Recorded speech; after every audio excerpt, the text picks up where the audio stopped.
dive into the labyrinth that is the House of Leaves, I thought we'd take a second and analyze the genius behind it and what really makes this work a masterpiece. Its author, Mark Z. Danielewski, was born into a family of creatives, so that meant he grew up surrounded by stories and languages, and this background really helped shape the strange and multi-layered worlds he creates.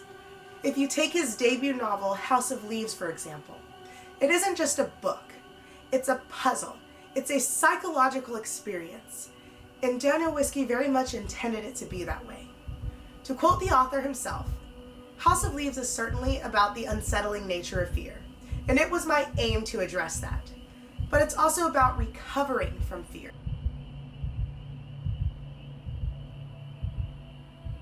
His choices in formatting and footnotes and narrative voices seem a little random, but they're carefully designed to make the reader question reality, space, and the very act of reading.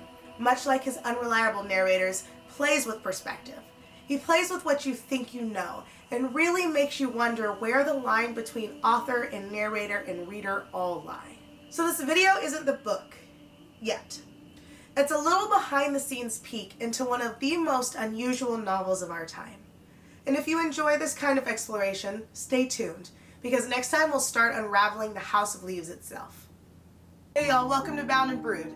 This is a little corner of the internet where stories, ideas, and imagination all get cozy together. So whether you're a lifelong reader or a lover of the strange and unusual, or maybe you're just someone looking for a new book to get lost in, you're in the right place here. So grab your favorite drink and get comfy, and let's see what's lurking between the lines together. So Danielewski was born in 1966 in New York City. And like we touched on before, he grew up with some unusual creative influences. His father was a Polish cinematographer, and his sister is a musician. Danielewski studied literature at Yale and creative writing at USC.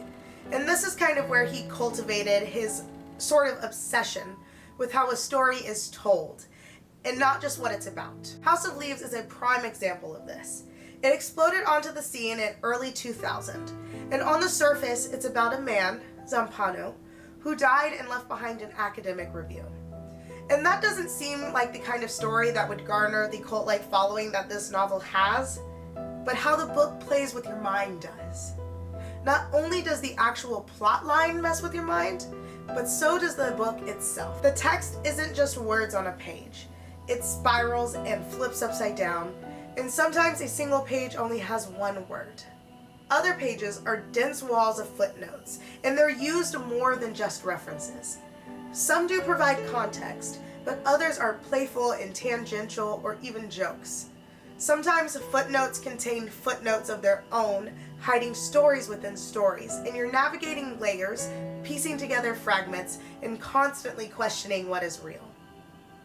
With multiple narrators, some reliable, and some not entirely, you're never quite sure what's real and what's just in your head. So how does all this formatting compare to a normal book? Traditional novels usually follow a predictable path. A single narrator or a few alternating viewpoints that are neatly aligned in paragraphs in chapters that move the story forward very linearly. You can scan the pages or flip pages or put the book down for long stretches of time without really losing too much.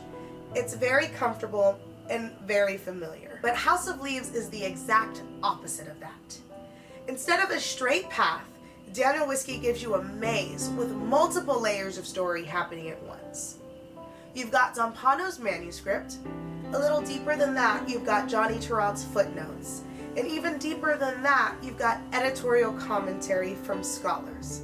The text itself also becomes part of the narrative. The columns twist and turn, blank spaces feel like voids, and mirrored or upside down text forces you to physically interact with the page. In a traditional story, the reader's role is mostly passive. You follow along and imagine the scenes in your head without much work.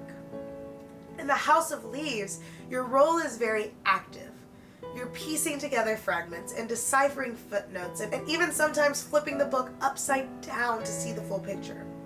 The book demands that you experience the same disorientation and the same claustrophobia and the same tension as the characters do inside the house.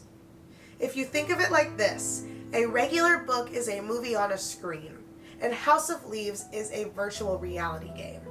The story doesn't just exist on the page, it exists through the page, and you're really forced to sit down and inhabit it. So while some people say that the formatting is decorative or quirky, it's really just storytelling in its purest and most experimental form. Every odd layout, every extra footnote, every sideways paragraph is a tool to make you feel what it's like to explore the impossible. And there are critics who are tempted to lump this into erotic literature because it really takes effort from the reader to fully navigate. Danielewski really does argue this classification.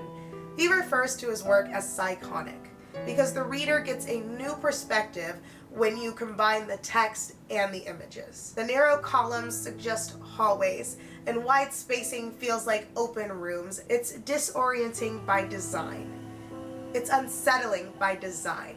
You feel the same unease as the characters confronting the impossible house.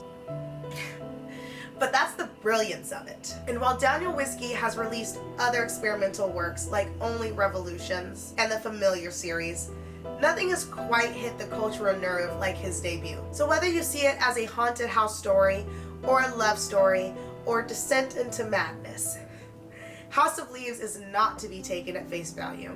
It's a book you must experience, and that's the real fear. Once you've been inside, the house never really lets you go.